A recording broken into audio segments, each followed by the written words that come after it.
techniques, neurologically, because I explained to you what happens to your brain when you visualize something. So he had done these techniques and he had visualized this and he had even explained to me. And when I saw his firm, I saw his trucks. They were painted the way he had said he had visualized them. You could see how they were all parked in the parking lot early morning, and when they leave for going and picking up the furniture and everything from the plant. This is a classical example of a person who was poor, who became a millionaire in 4 years because he knew what he wanted. And he's extremely generous, he's extremely kind to his employees. He started sending his employees to me, to Berlin. And he's today the second, at that time, he was second largest mover in that huge, one of the biggest cities in Germany. I can't tell you the name because then you will know who this patient is. But just imagine, and I can give you hundreds of such examples of people who have succeeded because they know exactly what they want. Okay? And especially when they're happy. And I told him also, don't say you're going to be happy when you have reached that success. Start being happy now. Be content with yourself. And says, I'm within myself, I have enough food on my plate, there's a roof on my head, and everything is fine. And when they change their attitudes, they change truly their life situation. Is there a pause or something you have to tell me? Yes, sir. Because I can talk to you from morning to night.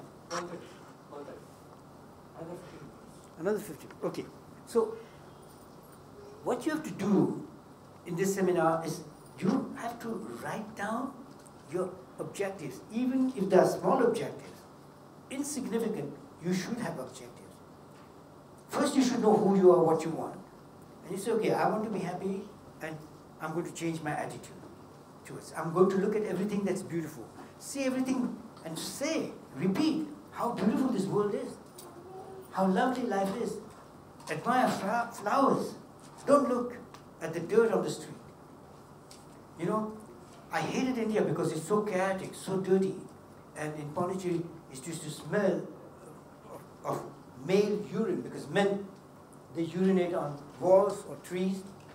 And I said, this country that boasts Hinduism and philosophy and all these things, that we are spiritual, are hypocrites. There is no country on this earth where women are more abused than India. There is no country on this earth where children are more abused than in India. There is no country that I know that is so dirty and so chaotic as India. But then I was judging India and Indians only superficially. And then one day I realized what it means to love India and the Indians. And today I say, I will dedicate the rest of my life not serving just Italians and Germans and Americans and the wealthy Japanese and Chinese, but I will serve the common folks of India, even the poor who sweep the street. And Pragati is it's a trust created for helping each human being realize himself. I have no message for humanity. Mother and Shobindo had messages. Please explain what is self-realization. What is self-realization? What is self-realization? Have you thought about it? Self-realization is not that you succeed in your school or something. Self-realization truly is when you can live the life that you truly wanted and feeling inside that you are living your life exactly the way you want it and you're content with it.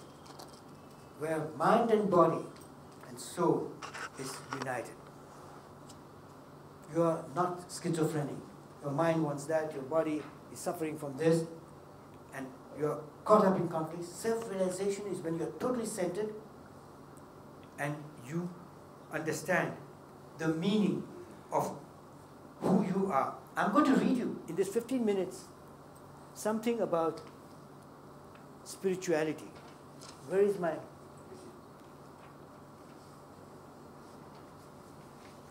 What is spirituality? And you will understand what is self-realization. The Mother and Shobindo and all these great philosophers have written about spirituality and all that. But it was never very clear. It's too high, too complicated, the way they express it. I've tried to put it as a simple teacher or professor that explains things clearly. What is spirituality? It's a page from a book I've written on spirituality, religion, materialism, and science. How are they all related and how are they important for each other? So this is just one page from it, page 23, I don't know how come, chapter 5, page 20, okay. What is spirituality? I define spirituality as the field of knowledge and, in bracket, joyous discipline. So it's a field of knowledge and a joyous discipline, dealing with the conscious and totally willed process of self-evolution, self-transformation, and self-realization of man and by man of matter. Through the omnipotent power of and energy of human thought process. Your thought process has a lot of power. Okay? We are going to photocopy this and you take it home. Human mind, human consciousness, humans, okay. This self-transformation, self-realization of man and by man of matter through the omnipotent power and energy of human thought process, human mind, human awareness, and human consciousness. All these things have to be defined, okay? Human soul and the energy of the divine grace, a process of self-evolution, totally independent and liberated from the slow and meandering, time-related biological process of evolution. We were savages and today we are evolved. Biologically, we are more civilized and all that. But transformation, self-transformation, self-realization comes through a dynamic, conscious process, willed process. I want to be better. For myself, not because of what others think. That I want to feel better. Okay. And this for the purpose of liberating oneself from suffering. And for attaining a state of integral life. A life within which mind, body, soul, and matter are in perfect harmony with each other. A state of being within which one identifies oneself as a divine being, a spirit, a soul, living in a biological body. That's how I see myself. Okay? A soul living in a biological body in an illuminated material world. And I see this light. I see it today. That in spite of all the dirt and all this chaos, there is this particular light that India has. And the entire globe has, everywhere. Okay. However, if spirituality has to do with your self-evolution, you have to ask from where to where.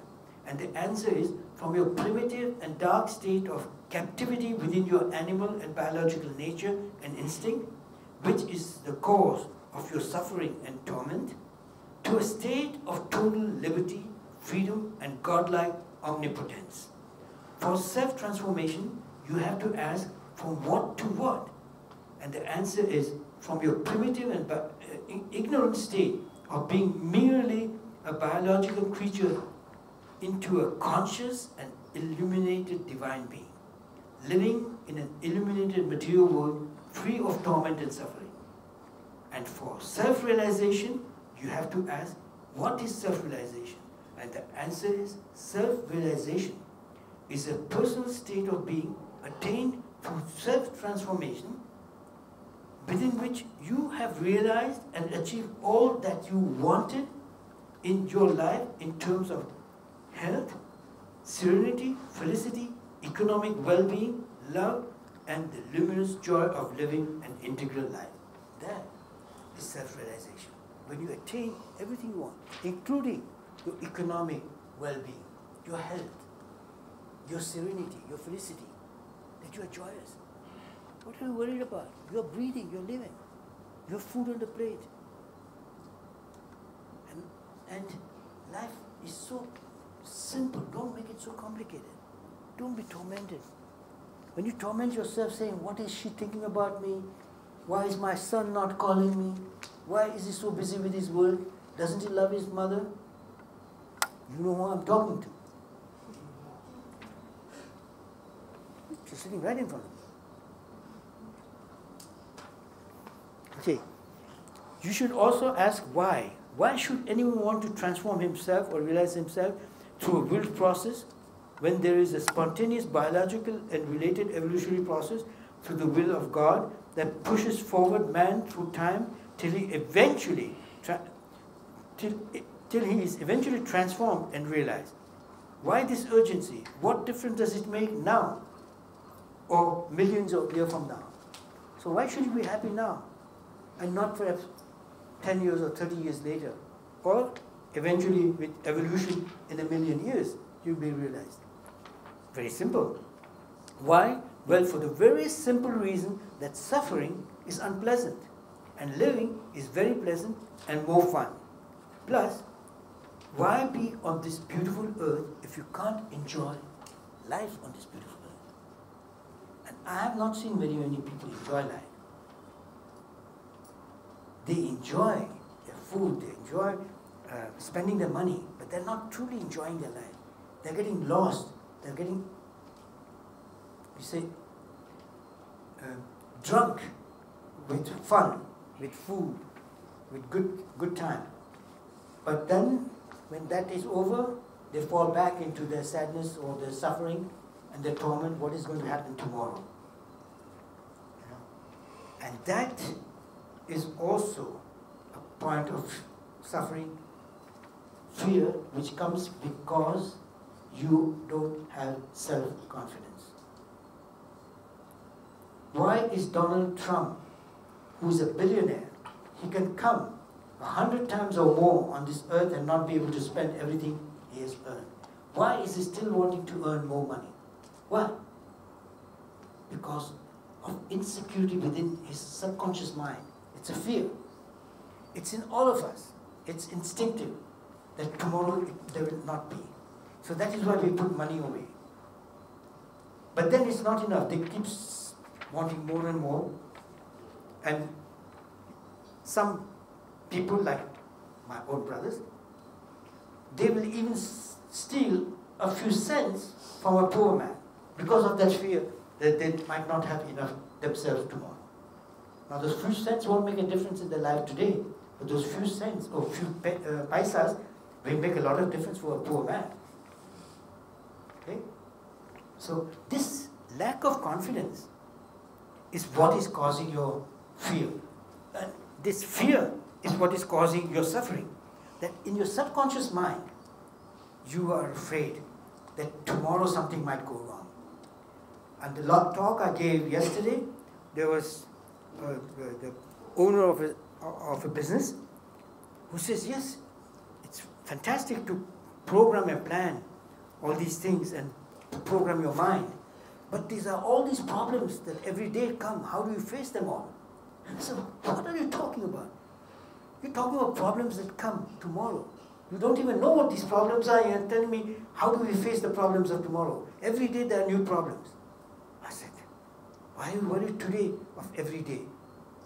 Just make sure that you have solved the problems today and you enjoy your life today and that you're happy today. Don't worry about tomorrow. And when tomorrow a bill comes, pay it tomorrow. Don't pay it today. So if a problem comes tomorrow, you face it and solve it tomorrow. But this is negative attitude that we have, people have. Build a strong, joyous, positive attitude. And we can take the only way to get rid of that subconscious fear. It's in the back of the mind. Donald Trump knows that he has so much money. He knows that he can't spend it all. But still, in his primitive mind, it is from our limbic systems in the brain that these fears come, and it's in our subconscious, so we are not always conscious that we are afraid that tomorrow there won't be enough. It is there, instinct and everything. So you are careful. So if you can bargain and save a few paisas more, you do so because of that fear. And you have to understand this, that it is unreal fear. It is not possible to solve something that will happen tomorrow. You can't say that tomorrow it will rain. It's no use. Wait and see what happens. And be confident. Say, if it rains, I'll take an umbrella. If it doesn't rain, it's fine. But why worry today? Oh, will I have an umbrella tomorrow if it rains? I might get wet when I go to school or whatever. So let's make a break. And this cold air coming from somewhere. I want you to understand how you can auto-program yourself. Okay? So ask yourself the question, what is the greatest fear man has? Of what? What is the biggest fear? You're afraid, what is human being or even animals? What is the biggest fear?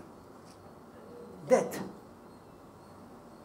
Then how come a young terrorist who, for the sake of his religion or his nation, wants to kill a few Jews and attaches, he's 26, he has 2 kids, he has a beautiful wife, he loves his family, he's loved by his family, but he attaches bombs on his body, then goes in a bus where the Jews sitting or enemies of his state are sitting, and he presses on a button, the bombs explode, he dies immediately, and he knows he will die immediately, he will not even see the others die. How does he do that? He knows he's going to die. How did he overcome that fear? Mindset. Mindset. Mind? Mindset. But how did he do that? He has implanted that philosophy into his mindset. Brainwashing. Brainwashing, mind setting is the right word, but how do we do it? Nope. You do it through very simple neurological techniques. And that you'll have to understand because I have to show you how the brain works. And then you can program yourself to blow yourself up. But don't do that, it's not pleasant.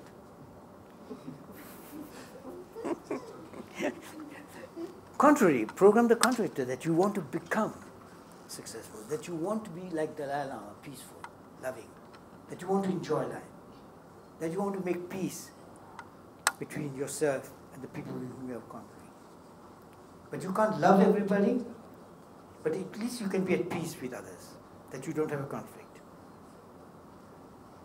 And avoid making mistakes, like forcing your children to marry the wrong husband. Especially girls, they suffer under this planned marriage. Men can always go astray. I know dozens of my patients who come to me, men, then they have lovers and everything.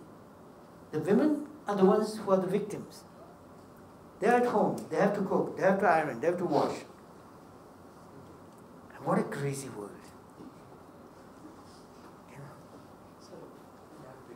Let's have a break. It's better than talking about blowing up.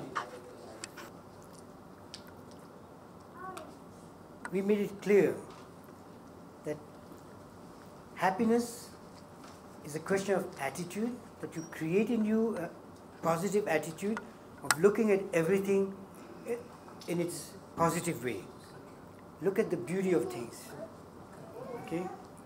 And try not to criticize things or life and people. Criticism is always negative. And once you start criticizing the situation and all that, already you have this negative attitude in you that you're saying, oh, it should not be like this, it should be like that and all that. My advice to you is to avoid all these discussions on politics and so on. Children, you have to go out.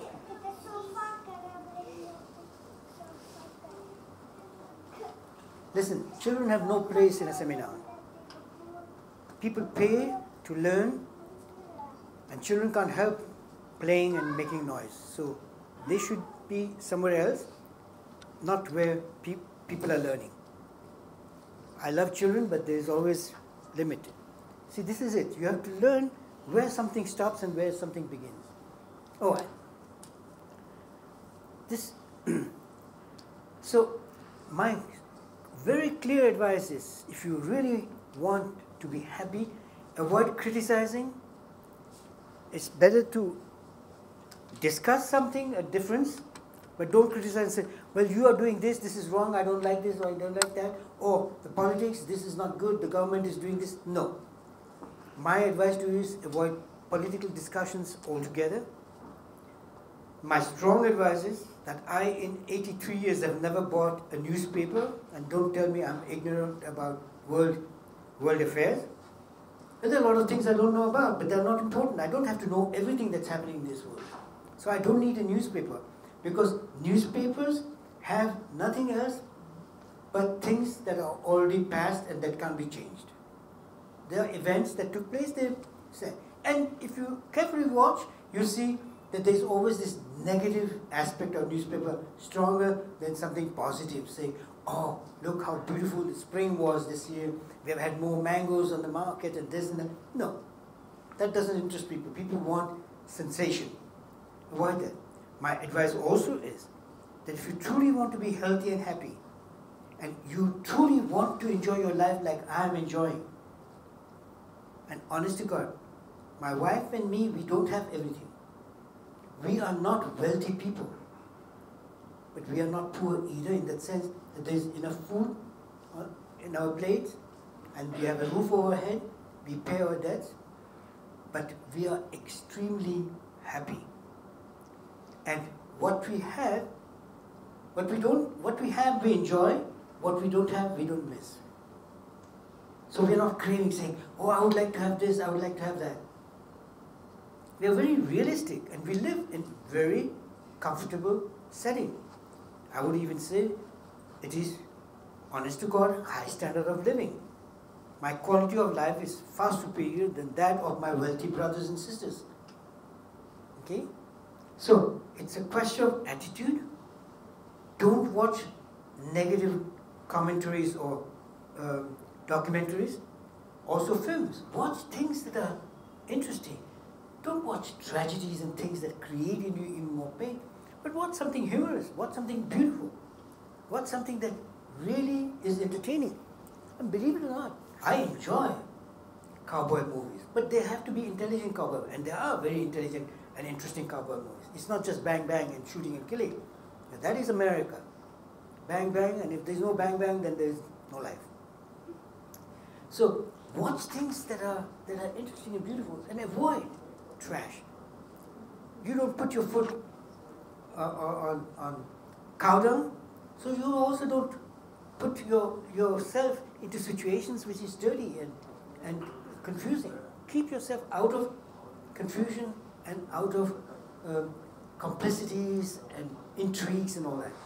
Make life simple, and you will see that you can make so much out of it. How can a man 83 years old still be in absolute health? I said, only if he's happy. There's no other way. And if everybody was happy, all us doctors would be out of business. What a catastrophe. No, but doctors contribute to the happiness of people by helping them cure problems, because it can happen. And even if you're happy, problems arise, because the biological body is very susceptible. So even I can get diarrhea. And so even I can stumble and fall and hurt my knee. Okay? So, not because a person is happy like me and who is successful and all that, cannot cry. I also cry when I think of something sentimental, when I see something very beautiful. My wife and me, we had tears in our eyes. And when we see something sad that has happened or something, then we cry. But then we try to watch things that make you happy, that make you beautiful. But we even have emotional tears for something beautiful. So it doesn't mean because you are happy, because you are self-realized, but because you are successful, that you are like a furniture piece with no emotions. All right. So what is important also is that you know exactly what you want, and the way to know that is to write objectives. All corporations, all businesses do it. And successful individuals do that also, especially young people. What do they want to become? Okay? What do they want to do? And when you put objectives, they should be objectives that you can see. So when this young man said, I want to be rich, there is no something that you can see. There is no picture for richness. But he says, no, I see it as a company that transports, that moves people, a logistic company. There is a picture. He can see his trucks, he can see his parking lot, he can see really wealth growing as a business. But try and make objectives that you can see, or you put an image to it, give a symbol for it. So for instance, a young boy, he says, I want to be rich. He can say his richness is to own a Ferrari. It's an Italian sports car. Okay? So it's all right. There's nothing wrong. By the way, there's nothing wrong with prosperity. There's everything wrong with poverty. I, honest to God, say to you, do everything to avoid poverty, not only for yourself, but for others. Poverty is suffering. Prosperity is a blessing of the divine. Because only through the energy of Lakshmi, through the energy of the divine grace, and through the law of karma, everything takes place and grows. Everything apart from nature, only nature grows with water and sunshine. But everything else, including my shoes and your saris and the jewels, everything else took place because there was the energy of Lakshmi behind it. Nothing can be, not even the toilet paper in the bathroom, can be without the energy of Lakshmi. So imagine how important money is. But that's not the goal of life. Money is an assistance. It is a support. It sustains you. It feeds you. It dresses you. It keeps you warm. But also use it for luxury, for joy. Don't sacrifice for money. If you have money, spend it. Buy yourself beautiful things. Enjoy life. Don't be modest. People think that spirituality is that you have to be an ascetic. And I have not seen any ascetic contribute to human well-being. They live for themselves in poverty and hunger. I don't know what they got out of being an ascetic. You know, to be an ascetic means you renounce on everything. But that's only for individual people who have made that choice. For me, it doesn't come in question. I enjoy life. I love good food and good drinks and everything. But I don't exaggerate. I don't want to become slave to food or to drinks or to sex or to anything. Freedom is the greatest gift of God to mankind. And that freedom comes through your state of mind. That you are free of, you are not under the control of anything. No power, nothing. And I say even to God, hey, just a minute. I decide. You assist me. You don't decide for me. I will decide whatever, you back me up. And if I'm wrong, I'll fall on my face and then I'll correct myself and do the right thing.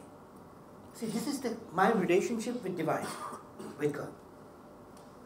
And I have this relationship with humanity.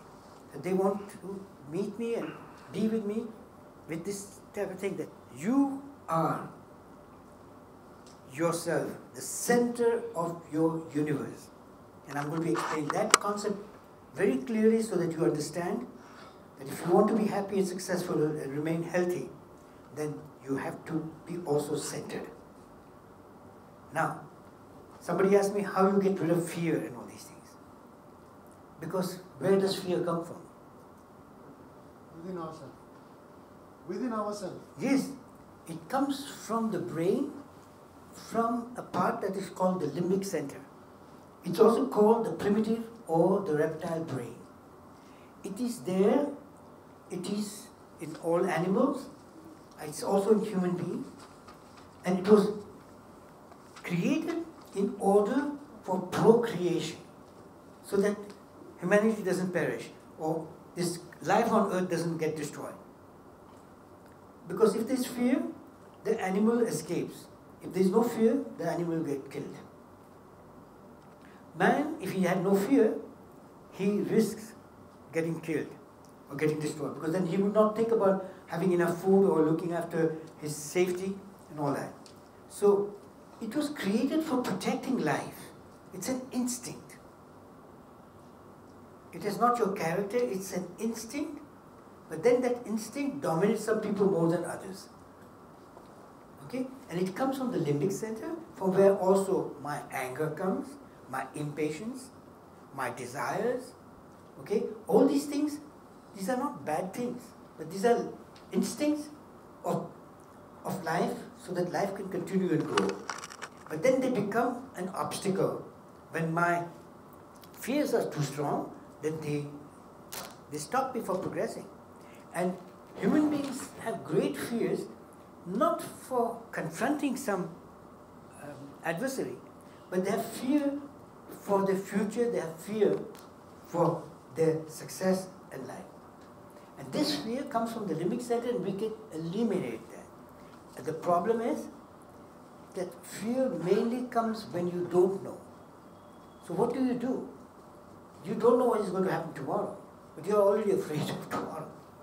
But once you have to wait, somebody is afraid, for instance, of passing his driver's license. So he is fear, and he's nervous and he doesn't pass. That's fear, because he doesn't know. But once you know, no problem. The exams you've already passed in school, you're not afraid of that. Okay? If you have to go in a dark room because you think there might be a wolf or a lion or a tiger, because you don't know what is in there, it's dark. Then somebody switches on the light and you see that it's full of nice sweet things to eat. And you rush in and you start enjoying the food. And the fear is gone because you know now that there is no lion and no wolf. So once you know, this is the key. Once you know the outcome, you can't be afraid anymore.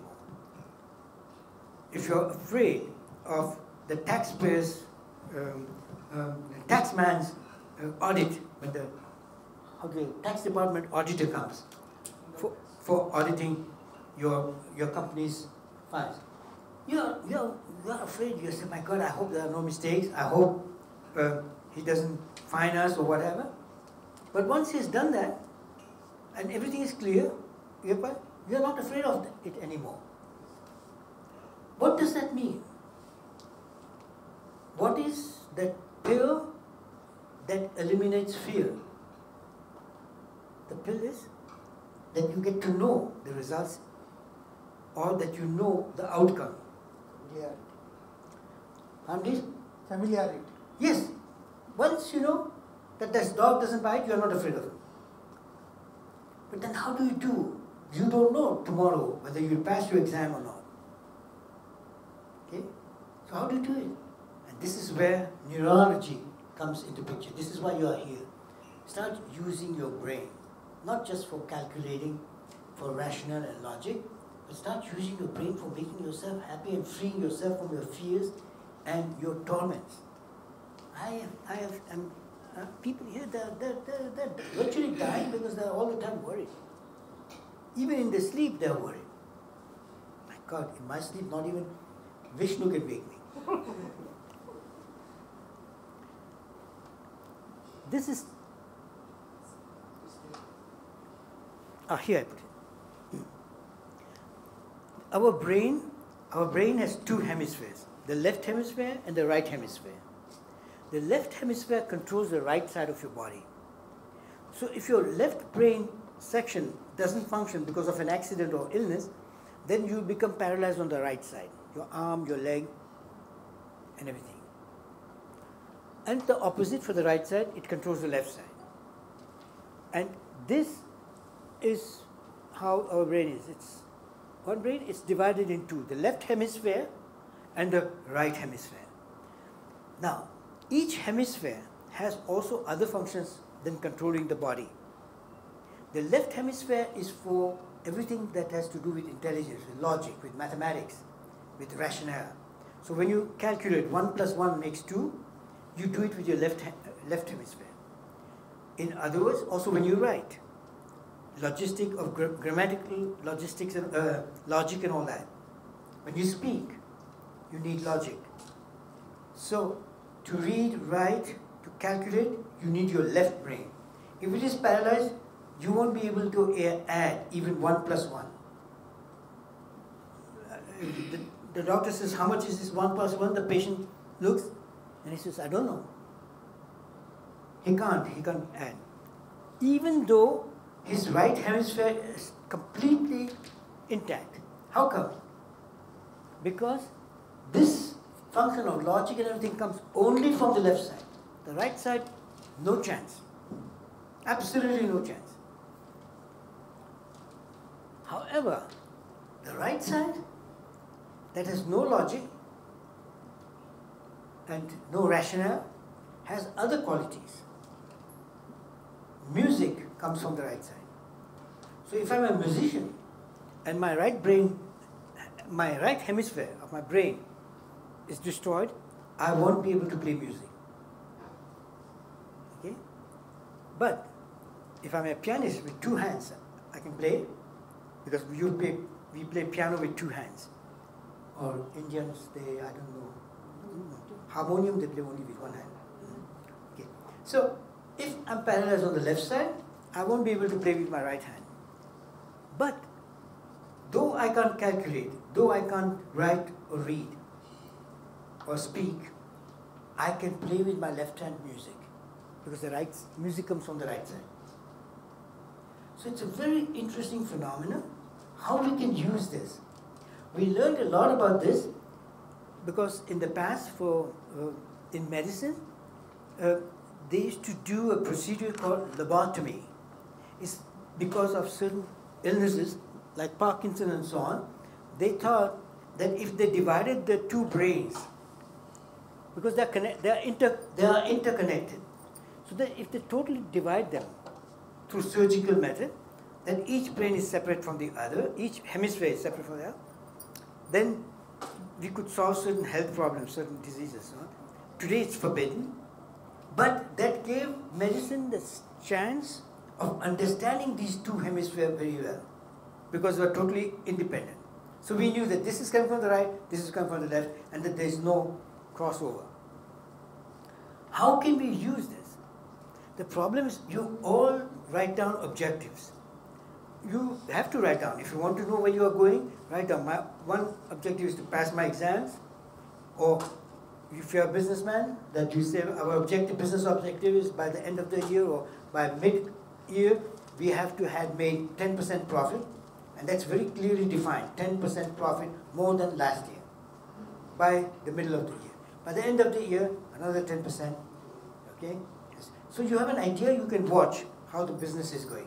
It's clearly written down, you have the figures and that. So that's for business. But you have to do that also for your life, for your personal life. If you have problems, conflicts, you have to write down objectives. How you're going to solve them, when you're going to solve them, and which way. And if you write down, things become more powerful. You know, it's one thing when I tell you something. It's another thing when I write it down and give it to you, or you read something. Okay? Now, everybody knows, okay, for instance, the cases where the girl is frequenting friends, boys that are not good. And the mother says, you should not go with such boys. They are bad boys. They will influence you badly and all that. Yeah. So the parents say, the girl says, yes, I understand. I want to leave him, but I can't. Why? She knows the logic that he drinks, he takes drugs, he has other women and all that, but she doesn't succeed. Why? Her logic says that he's not good. People who have problem with food, they know that the food is creating health problems, but they can't resist. Their logic just doesn't work there. Why? Because when you here have the answer that you should not go with that boy or something. The problem is here that the emotions and many of your problems come from your subconscious mind, the right brain hemisphere, which is a very powerful and a very important center, because logic and everything comes from here, but emotional aspects, your spirituality and everything is very right hemisphere. And also your music and creativeness comes from the right side, the spontaneous creation and all that. So the right side is, as far as I'm concerned, far more valuable than the left side. Because I'm saying, who cares whether I can add 1 plus 1? Who cares whether I add 1 plus 1 or that I can figure out solutions, mathematical solutions? I don't care. But I like singing and I like music. I like to play the piano. I like to hear beautiful songs and enjoy it. So for me, the right hemisphere is far more artistic, far more interesting, it's far more important. But we destroy that. The children have both hemispheres very well organized. Matter of fact, the right is more stronger because it's from the right hemisphere that come all these fantasies of the children. They see fairies and all angels and butterflies and everything. But then they go to school and they start training the left side. Mathematics, grammar, how you write, how you behave, this, everything to do with left. Do this, do that, don't do this, don't do that. Yes, there are more don'ts than do's. And I said do, and then you'll find out if it's right or wrong. Here, this logic that you don't want to, or you want to, doesn't come into the right side. No matter what you try. So then how do you do that? The fear is here. How do you remove it? And as I said, if fear is what you don't know, and she can't know today what's going to happen in her exam next month, it's impossible. She will know only when she has passed the exam, when she has done the exam. So what do we do? How do we get rid of that fear? Very nice. I said, hey, if I can make this side of the brain understand that I have passed the exam, even though it's only in 3 months. If I make this side of the brain understand that I passed the exam, or I program this side of the brain saying I passed the exam, it works because there is no logic here. And this brain won't say, hey, no, you're stupid, it's only in 3 months your exam. How can you have passed it? You have not yet passed it, it will come in 3 months. No, there's no logic. And you have programmed it here. And this is exactly what the terrorist does. I train him and tell him in his right brain that he will not die. He will go straight to God. And then everything is in order, his family and everything is in order, and it's all programmed here. So the fear of dying goes away, because this is how eternal life. Though here, it says, hey, don't do it. Your children will lose a father, and your wife will lose a husband. Don't do it. But that logic doesn't come here. And here I've programmed him, do it. Kill those enemies. I don't do that. I will never do that. I am not on this earth to destroy. I am here to create and to sustain. All of us, we should not destroy. Do you know that I love flowers? But I love them more when they are on the plant, in the garden, in the nature. I just can't go about plucking a flower. It's beyond me. It's sentimentalism, but that's my way of romantic life. Then I have this communication with flowers and nature, and I see a spider. Most people are afraid of spiders. I take him gently with a napkin or something, so that if it's a poisonous spider that it doesn't hurt you, and then I put him out in the garden. I don't see why I should destroy it. There's no argument for that. Okay? In certain cases, you will have to do it. Okay? But when you can avoid it, fine. So, if you program here, but then how do you program? How? And the beauty of it is that you can program your right hemisphere with very easy techniques. Motivation and everything you have to do the left side. That's very hard, training, learning and all that. But programming your right hemisphere is very easy because you can do it with pictures, with images. Okay? So if I have to explain that little girl, Meera, what a rabbit is, it's very complicated. If she has never seen a rabbit, it will be very complicated to explain logically and rationally a rabbit. And she will never ever get the right image of that rabbit. But if I show her a rabbit, a picture of a rabbit or a rabbit, immediately she knows now she doesn't need an explanation. You know? If I ask you, what is this? And you look at it and you say, that's a table. But if I had to explain to you logically that behind me there is a thing that's round and it has got things underneath and then on top, it's very complicated to understand. But you see, no explanation, no logic required, you understand it's a table. So this little girl will tell next time you ask, what's a rabbit, dear? She opens the book and says, look, Daddy, this is a rabbit. So pictures is very simple and you can make messages through pictures. That's why children learn better with picture books when they're small than through reading and all that. And it helps. Now, if she, who is afraid that in 3 months there's exam, because she's afraid whether she passed or not, and she will only know that when she has done the exam, now if I make her visualize that she has passed the exam, that she's getting a diploma, and she visualizes that with closed eyes, she understands that in the right hemisphere, from where the fears come. So there it's programmed, it says, I have passed that exam. And the logic that no, it's only in 3 months, that's here, but it doesn't come here. And already the level of fear diminishes. I have done this a million times. I'm saying virtually a million because, my God, I don't know how many people I've helped with so many different problems. A very simple example, a young man has to do a driver's license. I always give same examples to repeat because they're simple.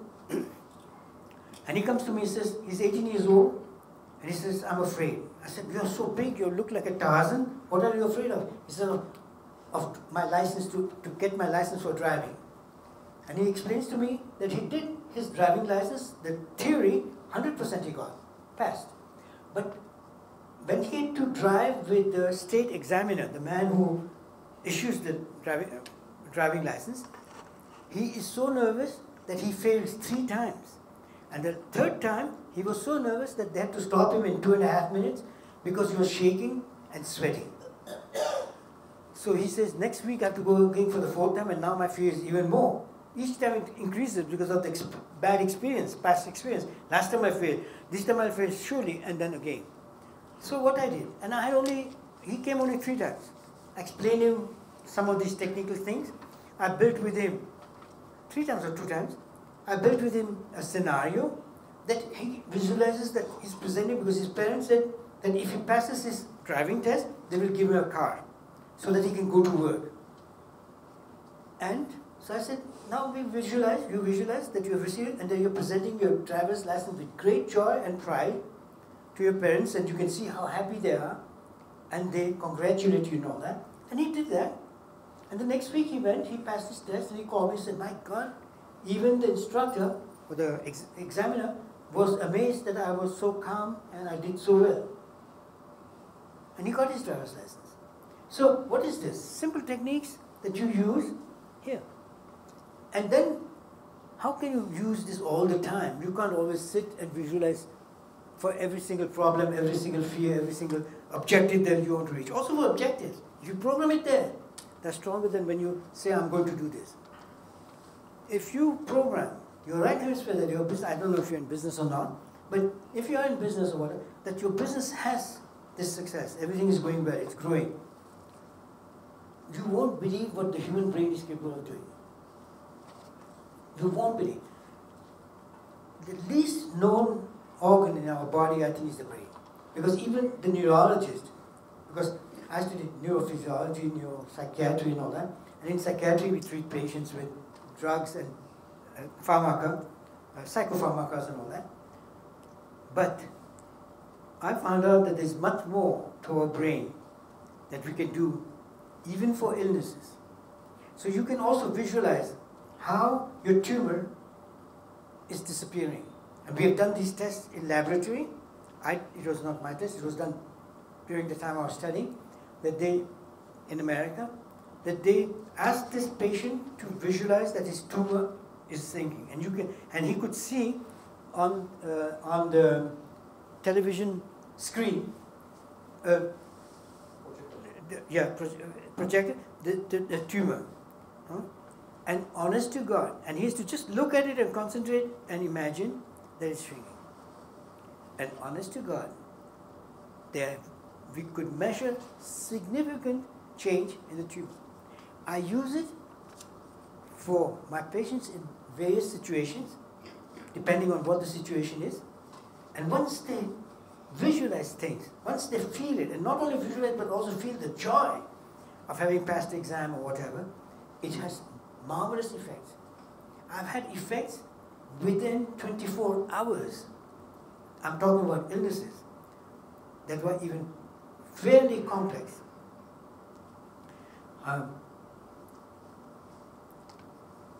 The son of one of the persons participating in had come to me for a certain problem, and in one day that he came, he was so impressed that 2 days later he called me from he had come from far away in Germany, and he came, he called me and he said, I feel so much better.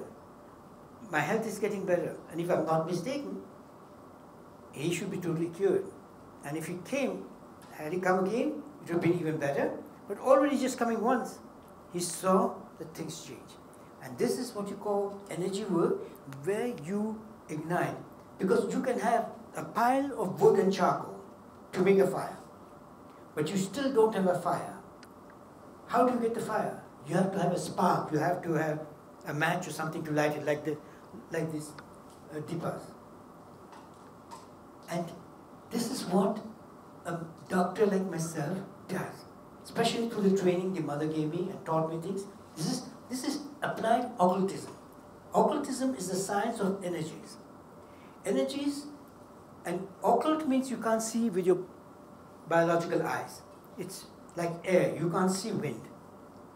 Okay, but it's an energy. So occultism is the science of energies. You have to study various energies there are, and this is interesting because Hinduism is strongly related to occultism, because for every energy there is a god.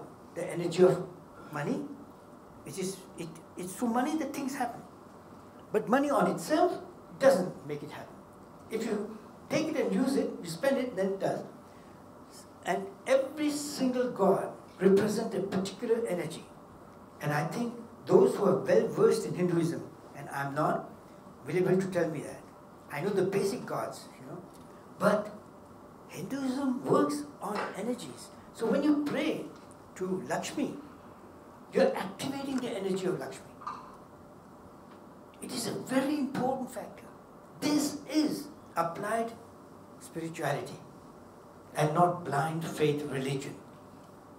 Okay? So if you use these various energies also in the healing process, it is incredible the results.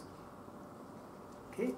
When you infiltrate or you incarnate, this pile of fire, wood, will only light up if you have a match or a spark. And this is exactly what a doctor like Madhusudan does, is that I awaken her own energy, which is inborn in everybody, your immune system and everything, and this divine energy of life. Soul is what gives life to the body. Okay? It's an energy, soul. And it is, some of these things are latent in you, and so they have to be awakened, and you light it up with energy. You can't light fire with water, but you can light fire with fire. So energy awakens energy. So then when I touch, automatically I ignite or awaken her or his energy for that patient, and its immune system we measure goes immediately up. And we can do the test in a laboratory, that you come, we take blood samples to analyze the value of your blood, and then after you've been with me for, let's say, 45 minutes to an hour or even 15 minutes, we take again, and automatically we see already your immune system is far better off. So this is work of energy. This is applied occultism. When you understand these various energies and how you can apply them. When most people think occultism is black magic, but you are doing black magic all the time without knowing it. You're doing it. And because your thoughts are occult, you can't see them. And you use your thoughts, your rationale, your logic, your intelligence. All this is non-molecular, it's energy. There are no molecules for your intelligence. So you're using that, but you're not aware of it. You know? And I'm trying to make you become aware so that you can.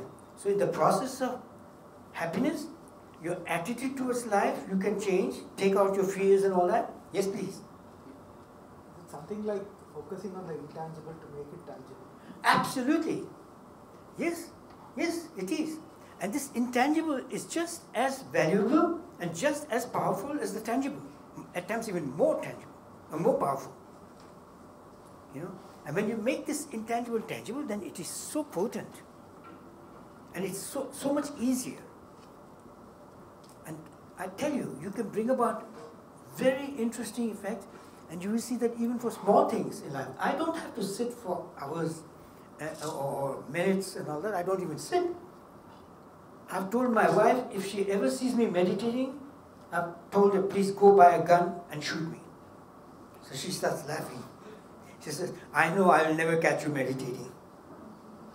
Why? I'm not saying meditation is bad for you. It's very important. But you are meditating for the wrong purposes. And your meditation is actually a waste of time. And if you learn how to meditate and use that, then meditations become really valuable.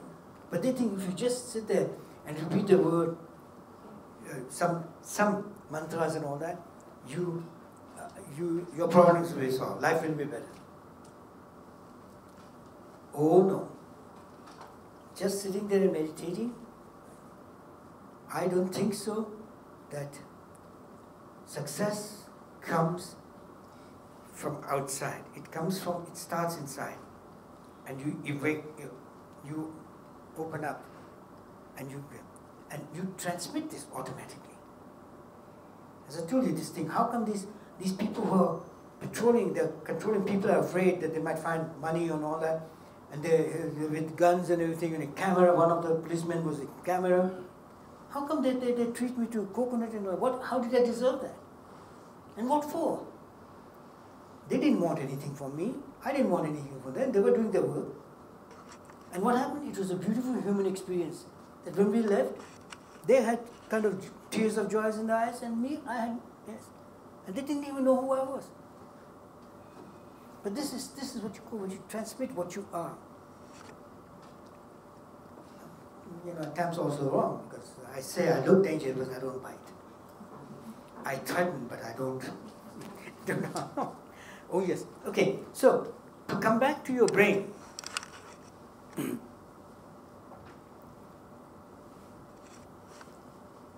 From today onwards, start using not just the intelligence, the mathematical part, the logical part, the strategy part, how I deal with my mother-in-law and all that. No.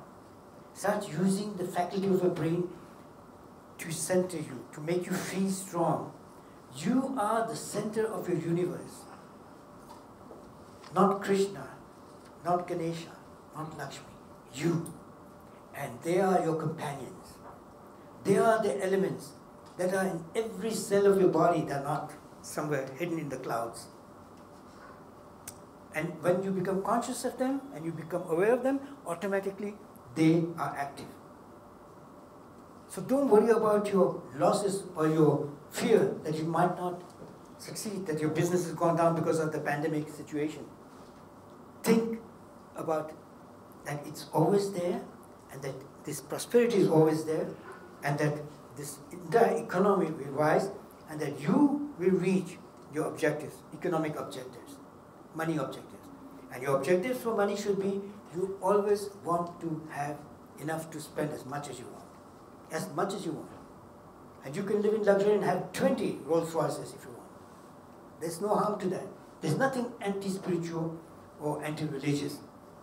Because if you buy 20 Rolls Royces, imagine how much work you have given to so many workers. And there's so many without work. That is, you, when you buy, you are moving the economy upwards, driving it. So but then it should not be this egoistic. It should not be. You should not be living just for that. Those things are there for joy. For me, a car is a vehicle for transporting me from one point to another. But it's not for me the aim of life. Prosperity is not the aim. Prosperity is only a result of my inner success. And honest to God, if you ask me if I work hard, I don't think so. I work hard at least. My wife said, I started with $5. And all the studies and all the diplomas that I have, I can't imagine. So I was telling my wife a short time ago, perhaps I robbed a bank and I've conveniently forgotten that I robbed a bank. Because otherwise, how did I pay all this? So she laughed and she says, I'm witness, you did not rob a bank. I saw how hard you worked. But I never found that I worked hard. Even though there were periods when I was very hungry when I was a young student, I didn't cry and say, oh, poor me. I still was happy and I was shooting the breeze. I never took my studies seriously. I'm not telling you to do what I did. If you do like me, you will fail. Remember, don't say, oh, Madhusudan didn't take studies seriously. Now from now on, I don't go to school, I don't do my homework. yeah, I don't think so that would work. But no, I still, you can do it with joy. And I did it with joy because the aim of my studies was not to be the best or to be the first. The aim of my study was to acquire the knowledge for which I was taking those courses. And to be the last or the first would not make a difference. But to pass would make a difference because without those certificates and diplomas, they won't give you a job. Okay? And don't depend on mommy and daddy that they will try and find you a wealthy husband. Tell them to marry that husband that they are telling you to marry because he's wealthy. It's true. Why do parents want their daughters to? Oh yes, because they think that then they won't suffer. Did you give your children in marriage and force them and threaten them that you kill yourself if they don't marry the girl you choose or the boy that you have found? No. I hope you're telling the truth. Are you both related? You're together? Husband and wife? And how many children do you have? One son. One son. Is he married? No, Not yet. he's studying. He's studying. How old is he? He's 24. Oh, he's young. Please don't marry him so fast. Yeah. Let him do like me. Shoot the breeze as a bachelor. Have fun. I know. Yes. And then when the times get hard and you want somebody to look after you, get married. No, my wife is absolutely divine. Thanks to her, I am who I am. She's German. Her name is Helga. We are both same age, 83. And we are married for 54 years. And really, I think she is the strength behind my success. Yes, the mother and all my God friends and the divine have certainly helped me, but also through her. And this is how I see it, honest to God. I'd be a lie if I said that I all did it and I support my wife. No. Doing your work at home is just as important and valid as the work he does as a bureaucrat or a finance or a businessman or whatever. But women, remember, you are by no means more or less than any man. You're neither more nor less. But without you, they cannot be. Women, they are the mother of this creation. And to me, every woman is a mother to mankind. And they should be respected as mothers, even if they're young. In the sense that they are very, very important. They are divine energy of creation. And us men have to learn how to appreciate and really support women in their lives.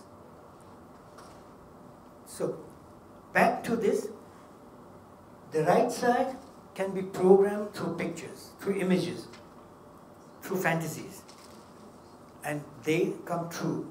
So watch out. There is no such thing as the divine deciding for you. The divine neither decides good or bad. The concept that if you are good, divine will give you. The concept that if you are bad, the divine will punish you is totally wrong. God has nothing to do. He gives you absolutely bloody nothing. He does not give you because He's not there. She can give me something, you can give me something. But God can't. Because God is a consciousness, it's an energy. And helps you, through you, makes you realize what you want. But it comes from you, and God gives you, if you ask Him, this energy inside you. He gives you this spark, He gives you this life, this soul, fine. But what you want, your objective, you have to set and attain. And God will back you up just like He did me. And He had no choice because I threatened Him. I said, you do what I say, Lord. If not, you'll have trouble with this demon, this monster. And God said, no, I'll make sure to be good with you, and He's always present. Living life with yourself, by yourself, and God backing you up, and this is the concept. Don't live a godless life, it will be boring. The divine, all these energies, dance to the music of Sri Krishna, and live this blissful life. But don't blame Him for your success or no success. Okay? Now, you have understood the logic that this side doesn't help you, you're intelligent. You can set goals with your left hemisphere, but your right hemisphere will help you attain those goals if you can visualize these goals and program it very firmly. And then you don't have to repeat it again. And then it'll become automatic like with me. That I automatically want something, I say, I want it, and it happens. Wanting is the major energy, that's where it starts. You are dressed with that shirt because you wanted to wear that shirt, and that's why you do not wear a red shirt today. You are not conscious, but you wanted it, you did it, you are not forced to put that shirt on. So everything begins with wanting. The energy of wanting is very important, that you want. And that's why perhaps I don't have everything because I don't want everything. It's true, I don't know. See, I have everything what I want, but I don't want everything. So you start with your right side, left side. You use your right side, which is very, very important. And that is where spirituality comes also into it. Right? That you put yourself in this fantastic meditative state when you're visualizing or when you're programming and say, yes, my company has success. Yes, my daughter has fallen in love with the right man. And it calms you. And things happen then miraculously. Then what is important, and very important even before, is being centered within yourself, because you are the center of your universe. And this is why it is important to be centered. Oh, we have to make photocopies? No, not now. You have, but this is something different. I'm talking of being centered. I have to make a graphic, because you'll find out what the confusion in your life is.